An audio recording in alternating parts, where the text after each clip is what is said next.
Hi, everyone. Welcome back to another episode of the Divorce and Separation Coach podcast. Today, we're talking about how to stop punishing yourself for your divorce. Now, we know that a divorce brings on a lot of big feelings, grief, oftentimes guilt, but in a lot of cases, there's also a big sense of loss of self-confidence. People feel a sense of failure. They don't understand why their relationship didn't work out. And that can be quite hard to recover from, especially if you want to start rebuilding your life.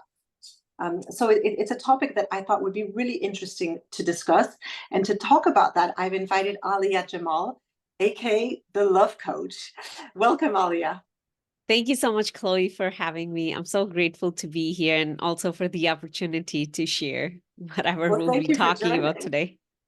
Wonderful. So, Alia, I will introduce you really quickly just so our listeners know who you are and how you fit into all of this. So, Alia works mostly with women, and she helps them basically become the love of their own lives, regardless of whether they're married, single, any kind of relationship status. By focusing inward, her clients embrace unconditional love for themselves and for the people around them. Alia's own experience of divorce is what led her to becoming a coach. And through that, she learned how to positively shift her experience and how to heal, which is what you now do with your clients, right? Exactly. So can you tell us a little bit about what you do and how you help people in particular in the context of divorce? Exactly. So, the clients I work with who are coming to me, whether they are going through the process of divorce or it's after the divorce and now they're focusing inward, they want to focus on that. We are definitely working on a different identity. Mm-hmm. But with that identity, it's like, when I made this shift, I lost that confidence. I lost connection with me. I don't know who I am. So I help them connect with our true essence, which is our soul. And Yeah. that part of us never changes. And that is the part where the courage comes from. And when they start connecting with that deeper part of them, Mm-hmm. that new sense of identity and unshakable confidence starts to show up. And in some cases they start to attract love very soon in their life as well. Oh, that's a lovely story. So by starting to get confident again and to shine again, they Yeah. actually involuntarily attract people as well. So it all falls into place. Exactly.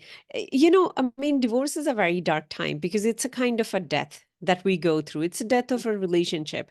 And in that darkness, we lose our light or we lose connection with our light. Yeah. So when we start going inward and we start digging deeper, okay, under this rubble, what is still there?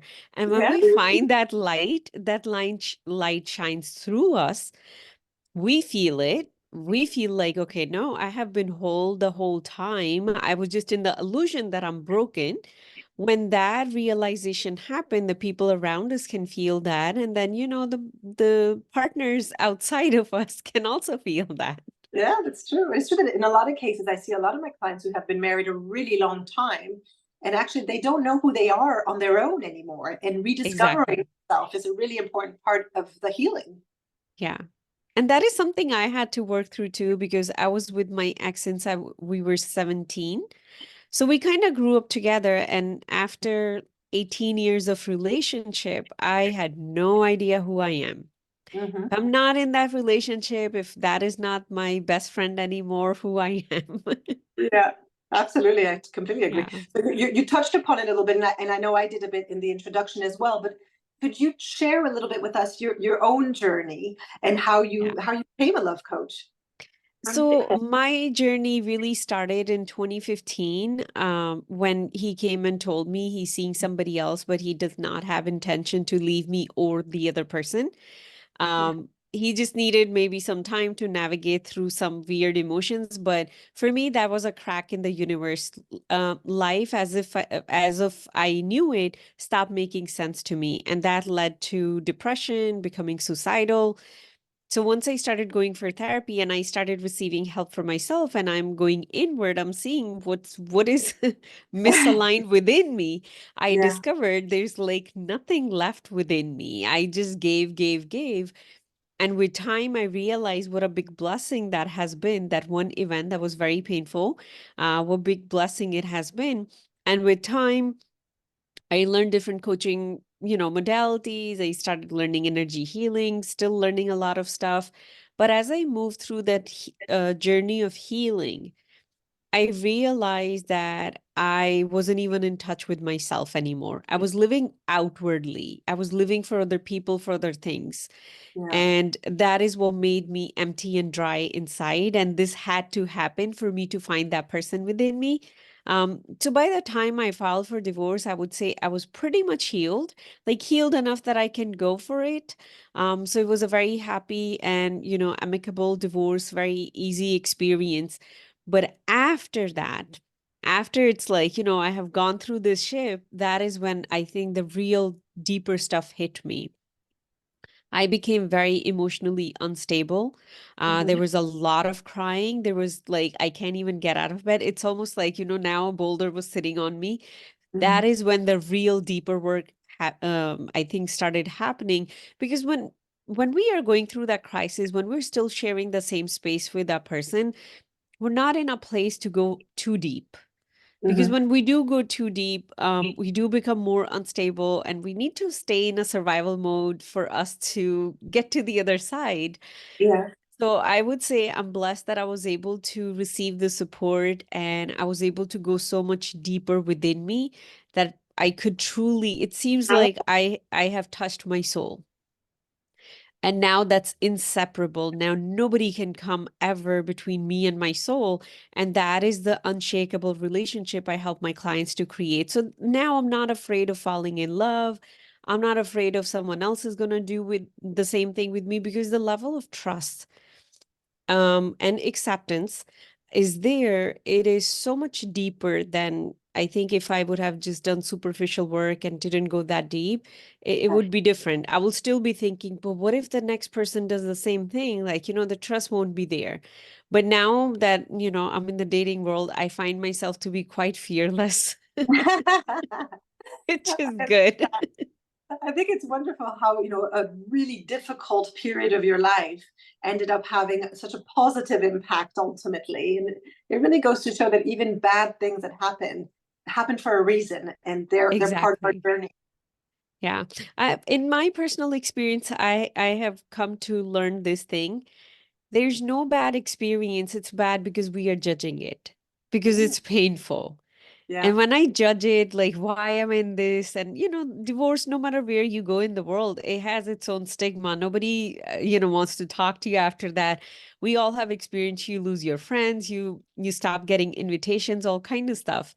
So then we start judging ourselves too, that I must be doing something wrong. That's why it is. So it becomes even more painful. Otherwise, it's just an experience. It's just like, it's raining outside right now.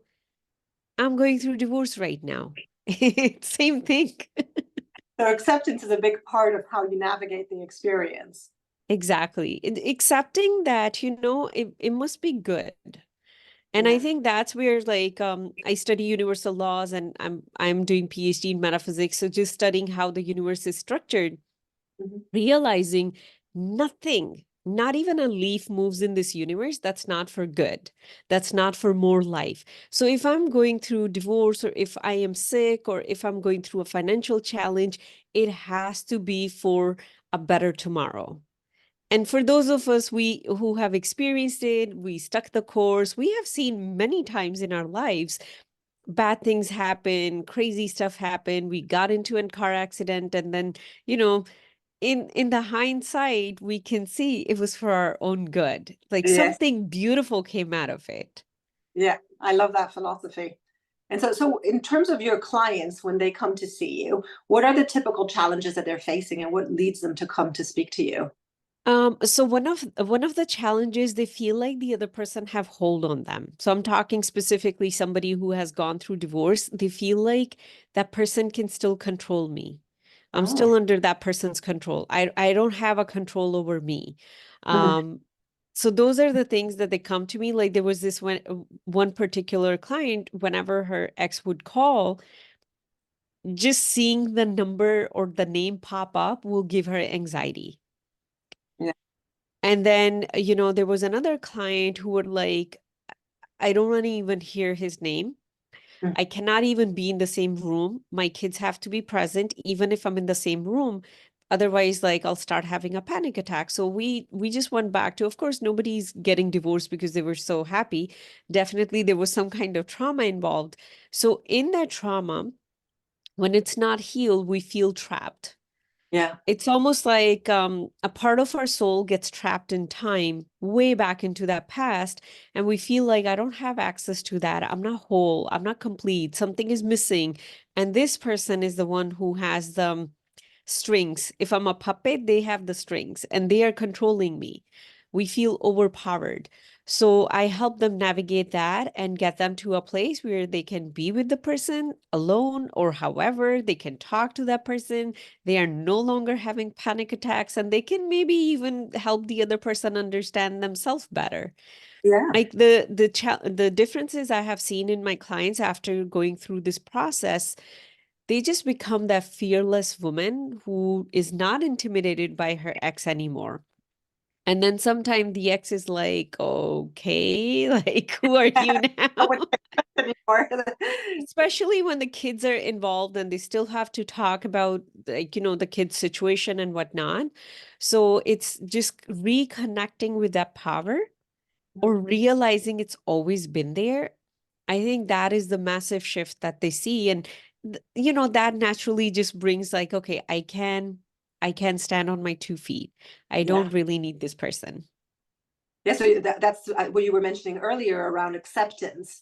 And there's a Yeah. part of accepting of who you are, accepting of how your marriage unfolded, which may not be how you, hopefully, probably isn't the way you wanted it to unfold. How do you help them accept the situation they're in at that stage in their life, even if it's an uncomfortable one? So for the acceptance piece, we really go towards soul journey. Mhm. A good chunk of my program is more like, esoterical, metaphysical, or slash spiritual. So when I start helping them with, our soul is not just limited to this body or this lifetime. Yeah. And it's going through a long journey, and this moment is a tiny part of it. So it's Mhm. almost like, looking at our life from a bird eye view Mhm. and not being attached to it, not giving it a meaning. Yeah. That is where the suffering happens. So as they can detach from it, they can accept it, they can maybe even fall in love with it. Mhm. And that's what end up happening. I like to take my clients to a point where they would say, I love that I'm going through divorce. I love that I have been through divorce. Like really genuinely getting to that point, that is where there's no suffering, there's no judgment. They have accepted this is how it is. Yeah. This is part of my soul journey. This is part of my life experience. And maybe I don't know in this moment, but maybe something will be happening in the future. And just between you and me, you went through the same thing. Right now, you're helping so many people. Yeah. I went through the same thing. I'm helping so many people. So sometime when they see that, they're like, yeah, if you're so happy after being depressed, I can be happy too. So it's truly accepting that we are more than our body. Yeah, I love that perspective of really looking at your entire life and thinking, this is just a small part. It does Yeah. not define me, does not mean that I'm a failure or that did anything wrong or that I'm a bad person in any way. This is an Yeah. experience that I'm having to go through to grow. And it's part of Yeah. that. Exactly. And all the judgment that lives in our head, I also help them understand it's not your voice. It's voice Yeah. of other people. It's voice of culture, your household, media, but that's Yeah. not the voice of our soul. If we really quiet down this part of our brain and we listen to our heart or the voice of our soul, it's always loving. It will never tell you like you must be a failure that you're going through this. And as we focus on that loving voice, then we don't have to stay in that suffering or guilt or judgment. Yeah. I love that. And is there an element of working through accepting also who their spouse or former spouse is? Because Oh, that's of all course. I would Of imagine. course, a big chunk. Because what happens even after we have left that person, there's a part of us that's still expecting that person to be somebody different. For example, if a guy never, I'm just assuming like, it's a marriage between a man and a woman. If a guy never supported you financially while you were married, why would you expect that he's going to do that when you're not married? Right? Absolutely. But then we get so mad, and then we get so angry, and then we keep fighting it. A point come where you just accept, this person does not want to support me or my kids financially, and realizing that um universe is going to support us. Like when we are willing to let go, like one of my clients, the child support used, the decided child support was 800. Yeah. And the person started giving less, less, less, less. So one time went in the court, fought it. Of course, it's emotionally draining. And then, got a little bit money, and then the same thing happened. And one day I was like, you know what? If you just let it go, Mhm. I'm not a proponent of like giving up our rights. Yeah, we should fight for them. But energetically, I said, if you just let it go and stop thinking money's gonna come from him, and just open, money Yeah. will come from any source. And when we did that, she has this side business as well. She has a full-time job too.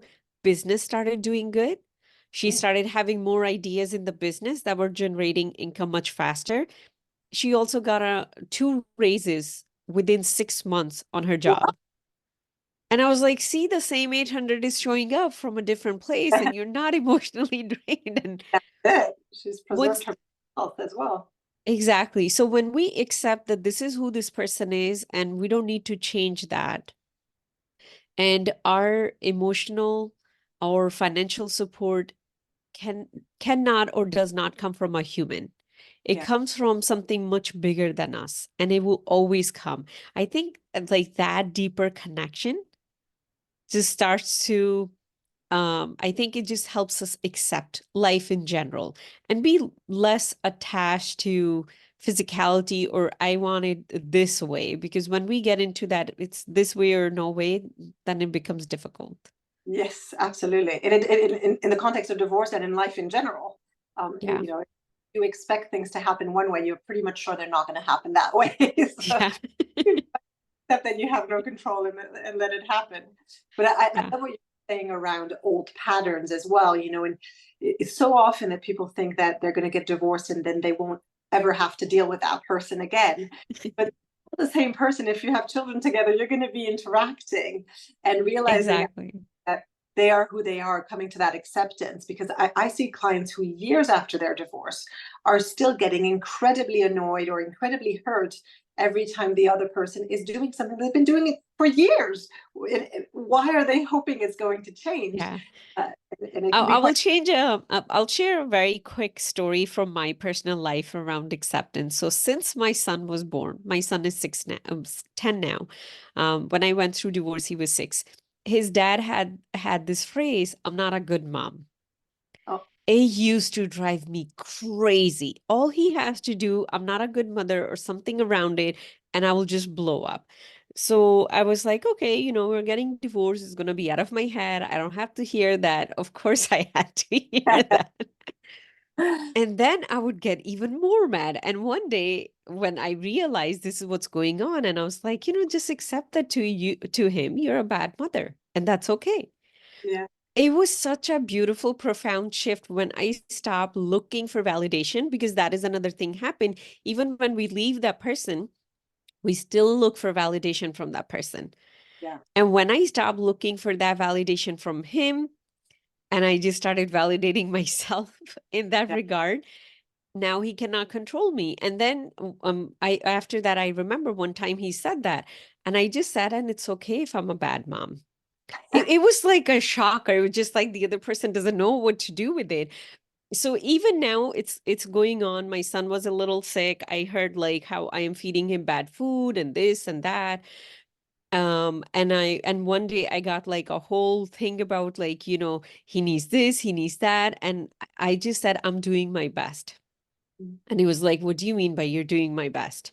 I said, I'm doing my best. I kept saying the same sentence over and over till the other person realized, there's no room for wiggle here. She's doing her best. and you take away the control that he has over you, which is brilliant. Exactly. And but getting to a place where I can stay calm, I don't get triggered, and I can respect the other person while I keep that very, very defined boundary, Yeah. that is the work. That is the work, accepting, who the other person is. And in your experience, how long does that journey typically take, especially after something as important as a divorce? So I would say the people who work with me, typically within 3 years, because my program is 6 months to a year, typically within 3 months, they start to see massive shifts. For me, I would say it took almost a year. Mhm. I had a lot of garbage to clean up, I will just say, within me. And I was working with multiple mentors, Yeah. and they were the one who helped me see. And that's why, like, my clients are moving much faster than I did, because I learned all the pitfalls, and I learned, okay, this is where you'll get stuck, and that's how it will feel. And this is how you come out of it. But it took me almost a year, and I think it was there was a very specific fight that happened between me and my ex, and it brought it to my coach. He looked at me and he said, Alia, the problem is with you, not with him. It was like, that shock. I was like, oh, yeah, that's right. He said, you haven't accepted him for who he is. And I was Yeah. like, oh, yeah, that is so right. I'm still expecting this person to change somehow. So once I had that realization, I think the forward movement was faster, but getting to that realization took almost a year for me. Yeah, sounds about right. And I think it probably depends on the degree of hurt that was already there. Yeah, The healing is proportional to the injury, I guess. Um, exactly. so I love to finish my podcast with tips. So, from your perspective, what would be your three tips to somebody who's coming out of their divorce feeling broken emotionally, and confidence wise? Yeah. I would say, first of all, don't try to fix yourself. Take it one day at a time. And definitely give yourself space to learn who you are now. Like, I am still learning who I am now. Just yesterday, something happened and I'm still in shock. I'm like, I had no idea you have become this person. I'm still learning who I have become, Yeah, right? Look at yourself as a piece of artwork with admiration, with awe, and a little bit of curiosity. I wonder who I'll become now. I wonder what I'll do today. Even if you're doing the same thing, maybe you're eating a cup of ice cream or you're going for a walk, I wonder how I will walk different. I think really treating ourselves as a project yeah, of understanding, or maybe we can look at ourselves as, this is my new friend. I'm going to get to know who she is, or this is my new roommate who has moved in, and let me just know who she is, because we are never going to be who we were before. That part of us has gone through a transformation, and we are going through this process of metamorphosis, and we don't know who we are becoming. I went through some time, a week or a 2 week period of time, I had no idea who I am. And that feeling is so uncomfortable. Not knowing who you are, losing your identity, feels like we're just floating in the air. But when we become curious, I wonder who I'm becoming. yeah, That I would say is the game changer. If we can just stay in that wonder, I mean, I personally think we're supposed to stay in that state of wonder for rest of our life, so much easier. But definitely till someone can get a hold of their life again. yeah. There's finances, there's job change, there's home changes, there's kid schedule if kids are involved, and then our own personal grief. So creating that sense of wonder Mhm. and staying away from labeling. Yes, without judgment. I was going to say that's Yeah, important too. Yeah. yeah. Because one time I realized I would introduce myself, I'm a single parent.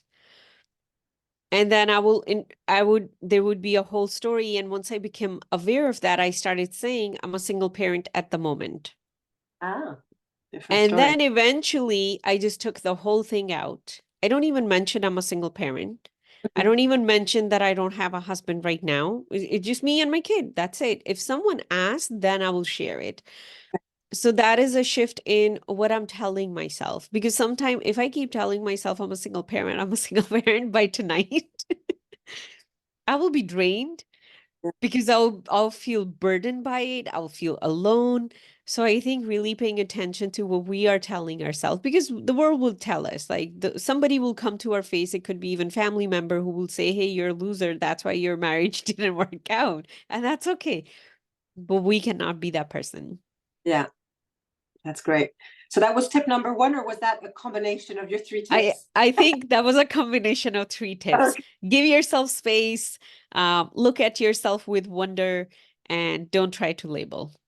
Yeah, I think that's brilliant. And I love the idea of getting to know yourself and really treating it almost as if you're a new person that you're engaging with, Yeah, and just allowing yourself to be curious and to be open-minded about yeah. who that from that relationship. Um, if there is time available, I want to share something which I did for myself.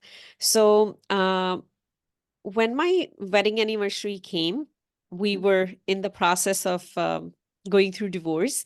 Um, so that day, I still went out. It was supposed to be our 10th anniversary, and we were gonna go on some island. It was going to be crazy and whatnot.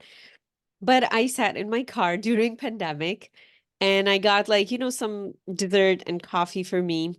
And I sat down and I wrote vows with myself and I got married with myself that day. That's So then good. I was like, I don't want to keep it just for that day. I don't want to give that day that much importance. So I shifted it to my birthday. So what I do on my birthday, I will spend the whole day by myself and I reflect who I'm becoming, who I'm evolving into, and what are the commitments I'm keeping with myself. So I just wanted to share this tip for anyone going through divorce. It has been tremendous. And the reason I even had the idea to share it now, my birthday's coming in about a week, Mhm. and I was dating somebody. I was kind of like in a relationship that was not what I wanted to be 100%. It was like, maybe 80, 85%. And I told myself, Alia, you cannot show up on your birthday to face yourself, to renew your vows with a broken relationship on the side. So something has to be done. Yeah, And just that level of accountability, that kind of reverence for my own self, I let it go. yeah, that's great. That is being able to have that milestone that forces the process, Exactly. because time just flies otherwise. It does. And from one year to the other year, it has held me accountable. And I feel tremendous amount of love. So whenever I'm going to have a man in my life, he can give me words. He can say, like, I'll take care of you, all that. But I got me. Hmm. One year to the other year, I am making sure that I am nurturing to myself. I am loyal to myself. I think that is the biggest thing because we all have betrayed ourselves. That's why we ended up in the situation we did. So nurturing that loyalty has been such a wonderful thing for me. So I definitely wanted to share that with anyone who's listening. Get married with yourself. I love that. I think the idea of writing vows to yourself. I mean, if there's one person that you need to love for your entire life, it is yourself. And there's this quote that I really like that says that the voice you're going to hear the most in your life is your own. So make sure it's Exactly. saying kind things. And I think Exactly. so true. We have such a tendency, especially in this modern world that's very judgmental and very fast paced. We have a tendency to judge ourselves and to speak very Yeah. negatively to. And I see it even with my children who are young, but there is this judgment of themselves, looking at themselves in the mirror, the way they behaved in different situations. And actually, if you say mean things to yourself and you're unkind to your own self, who else is Yeah. going to be kind to you? That's the Exactly. primary relationship you're going to have in your entire life. Yeah. Yeah. That is so true. Thank you for all those insights, Ali. I really appreciate it. It's such an interesting job you do. And I'm sure you're a lot of support to a lot of people. I can absolutely see how coming out of divorce, that work, that healing is so important. And it's a stage that people try to sometimes skip, especially if they're keen to get back into new relationships. But it's such an important step to take, to rediscover yourself, to fall back in love with yourself, and to give yourself that confidence and that strength so that you can Yeah. start the new chapter on a good basis. Yeah. So, Yeah. so That is so true. it was wonderful speaking to you today. Thank you so much. And thank you so much, Chloe, for having me. This conversation has been so beautiful. Thank you so much for the opportunity. It's been a pleasure. Take care.